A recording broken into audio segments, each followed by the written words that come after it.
একটা পুরো শহর আকাশ থেকে আগুনের পাথরে ধ্বংস হয়ে গিয়েছিল, কারণ তারা এমন পাপ করেছিল যা আগে কোনো জাতি করেনি। এই শহরে বাস করত এক ভয়ঙ্কর জাতি, কাউমে লুত। তারা আল্লাহর আদেশ অমান্য করত, পুরুষরা নারীদের ছেড়ে পুরুষদের প্রতি কামনা করত, আর প্রকাশ্যে অশ্লীল ও অন্যায় কাজ করত। তোমরা কি এমন কাজ করছো যা আগে পৃথিবীর কোনো জাতি করেনি? আল্লাহকে ভয় করো এবং এই ভয়ঙ্কর পাপ ছেড়ে দাও।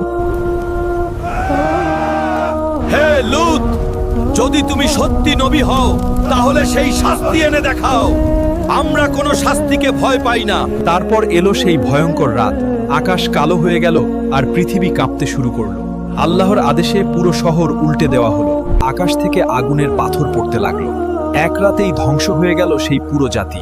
শুধু প্রফেট লূত ও ঈমানদাররা রক্ষা পেল। এই ঘটনা শুধু ইতিহাস নয়, এটা মানুষের জন্য বড় সতর্কবার্তা।